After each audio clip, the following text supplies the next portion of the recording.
Pope Francis bidding goodbye to the faithful and the fans in the nation's capital. He is headed for Joint Base Andrews, and what he'll do is he will board Shepherd 1, his plane. He will fly here to New York City. It's going to land at JFK. It's actually Queens, so he gets to see the lovely Queens. Isn't that where you live, Joe? Yeah. Yes, and he will hold service at the legendary St. Patrick's Cathedral tonight on Fifth Avenue, just a block from Fox Business. With us now, Robert Moynihan, who's Inside the Vatican magazine founder and editor-in-chief and author of Pray for Me. We're also honored to be joined by Reverend Peter Colapietro, pastor at St. Malachy's, the Actors Chapel here in New York City. This is exciting, Reverend, to sit here and wait and see that he's going to land first in Queens. Then he'll take a chopper to Wall Street, which is ironic, too, considering how he's been rather vocal about excesses of money and finance and used in the wrong way. But what do you think he's going to tailor his message to when he comes to New York City versus what we've seen in D.C.? I don't think there'll be that much of a change. I think he's still going to talk about what he has spoken about, but he did sort of warn us that he'd be speaking more about the family, especially when he goes down to Philadelphia. Mm-hmm. And there, I think, people may have some difficulty with what he's saying. Why do people have difficulty with what he's saying?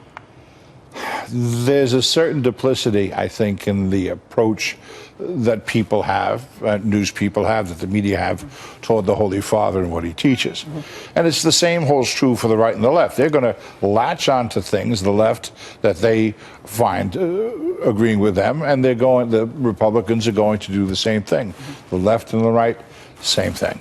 Dr. Moynihan, you've been watching, and you having this magazine, you're a journalist, and you certainly are watching all that's happening. Here's what surprises me, and I'm not a Catholic, so I don't purport to really understand why people are feeling such vitriol, at least some people, toward this Pope. To me, he seems modern and inclusive and is working hard to bring back the flock that has strayed, in a way, correct? And yet some people, many in this building at Fox, I'm almost surprised that they're calling him names. I just don't get it. What am I missing here? Well, I'm not sure what's happening in your building, but well, I do know Charlie Gasparino has said he's trying to push a left-wing message. Stuart Varney, and they'd all support their own comments, so I'm not calling them out here. Stuart Varney has been a little vitriolic about him. Trish Regan has questioned some of the things, and some of them are Catholic, so they would know more perhaps than I do. But I look at him and I think, well, maybe he's aiming for a crowd that needs to come back to the fold. Well, I think he's certainly a missionary pope, and he's reaching out to people, as he says, on the fringes, on the margins, and he intentionally is doing that. Mm-hmm. He's an extremely well-trained man. The Jesuits are the most well-trained priests in the Catholic Church. They have a 10-year program. He's a very disciplined man, so I think he's doing what he intends to do. I was at the speech this morning to Congress, and I was impressed by what he said. He is not in a church. He's the first pope ever to speak to the United States Congress, and the Supreme Court was right in front of him. I thought he was a model of courtesy, and I thought, nevertheless, he called on Americans, including the Supreme Court justices and the members of Congress, who were directly in front of him, to make America live up to the American dream. And in a sense, I would call this the Pope's "I Have a Dream" speech. I have a dream for America. And in a sense, calling on the better angels of our nature, not really as a religious speech, but as a speech about politics. Sure. and seeking the common good. And I think he has a right to do that. I think his critics need to think a little more deeply about the situation he finds himself in the world today. Father, he's challenging society. He is pushing for change in a way, a more modern view perhaps of Catholicism. It seems more of a repositioning than some type of revolution, correct? And he has a huge approval rating among American Catholics, about 84%. Definitely he does. But again, there's vitriol there too, even on the part of Catholics. You've seen it.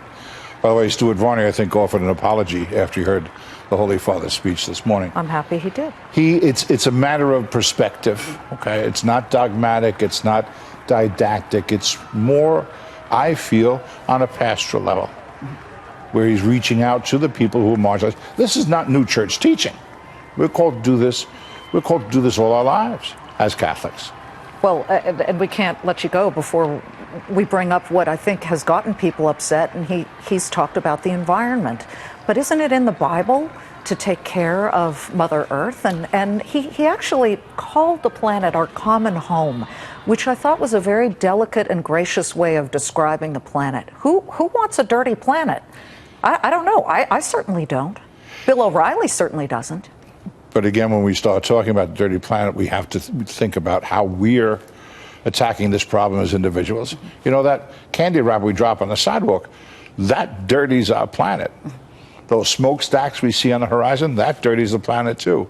But all of this is combined, and the Holy Father wants each of us to take responsibility as individuals and as corporations for what's going on. Well, I find it absolutely fascinating, Dr. Moynihan, that everybody, and believe me, in New York City is talking about this. And right now we're waiting just outside the Washington, D.C. Nunciature, where he is expected to leave. And there you see the little Fiat, which I'm wondering how Fiat sales are doing, because that car... Buy one. You want to buy one?